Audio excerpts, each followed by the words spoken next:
el Príncipe Carlos y el Príncipe William están estableciendo juntos un futuro brillante para la monarquía mientras luchan contra el cambio climático y lideran el camino en otra cosa importante.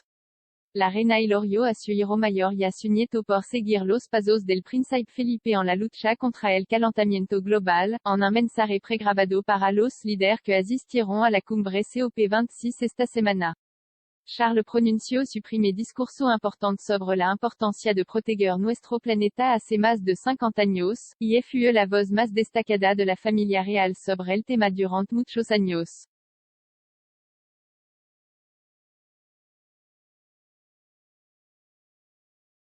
El Príncipe William, en años más recientes, ha acelerado su propio trabajo en el campo.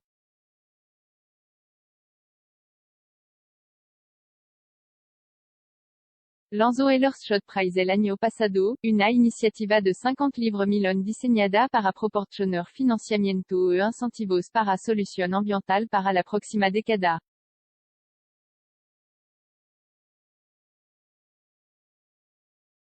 La primera ceremonia de premiación tuvo lugar el mes pasado, con la asistencia de una gran cantidad de celebridades importantes, incluidos Sir David Attenborough, Ed Sheeran y el futbolista Mohamed Salah.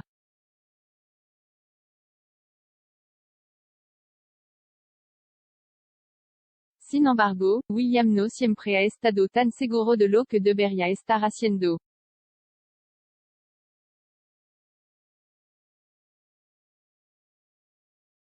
En 2001, William rompió la tradición real al ir a la Universidad de St. Andrews después de su año sabático.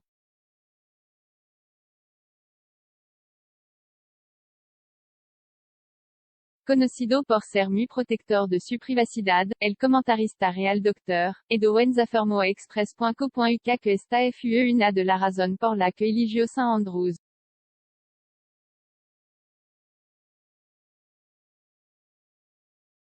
La autora real Katy Nicholl escribió en Vanity Fair en 2010 que William mantuvo un perfil bajo cuando socializaba en St. Andrews, y rápidamente construyó una amistad con Kate Middleton.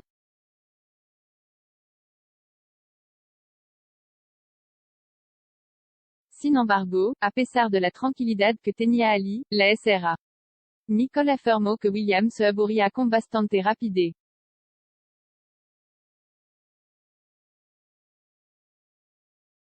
Ella escribió, echaba de menos a sus amigos en Gloucestershire e iba a sus clubes nocturnos favoritos en Londres.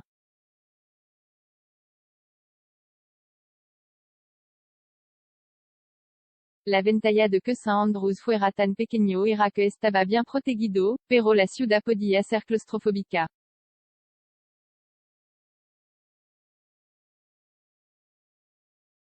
A partir de 2011, St. Andrews tenía una población registrada de 16.800.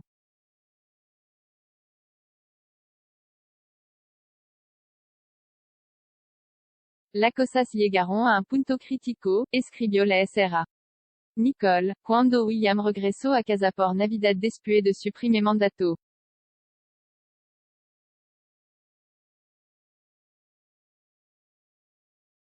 La Sra. Nicholl dijo, el Príncipe Carlos sabía que tenía una crisis en sus manos cuando William regresó a casa en Navidad y anunció que no quería volver a la universidad para su segundo semestre.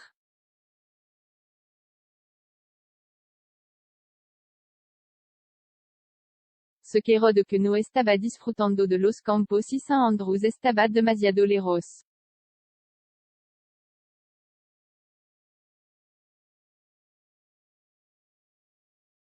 Charles escuchó pacientemente. Sabía que William podía ser temperamental y la situación era delicada.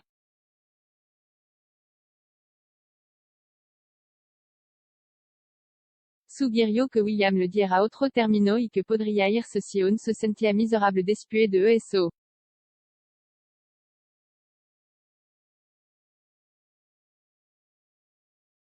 El mayor problema, afirmó la Sra. Nicholl, era que William no disfrutaba del trabajo del curso y la carga de trabajo.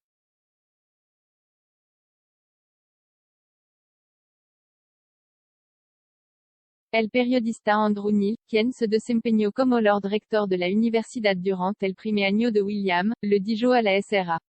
Nicole, habría sido un desastre de relación públicas para San Andrews si se hubiera ido después de un periodo, y trabajamos muy duro para retenerlo.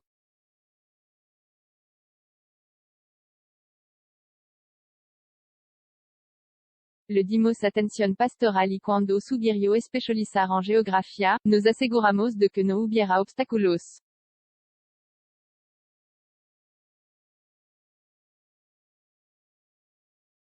William originalement había estado estudiando historia del arte, antes de cambiar a geografía.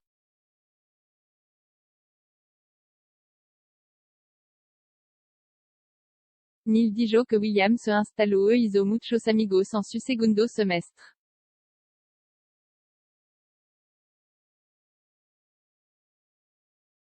William le dijo a la presse association en 2003, no creo que extrañar a mi hogar, estaba más intimidado. Mi padre fue muy comprensivo al respecto y se dio cuenta de que yo tenía el mismo problema que él probablemente.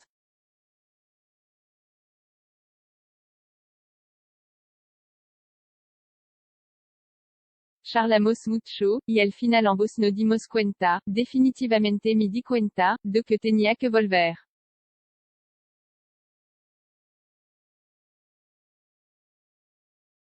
William fue un exitoso jugador de waterpolo en la universidad y representó al equipo de la Universidad Nacionales Escocesas en el torneo Celtic Nation en 2004.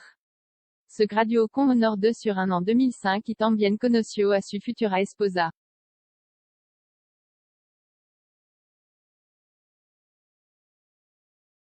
William y Kate regresaron a St Andrews en 2011 como patrocinador de la campaña del 600 aniversario de la universidad.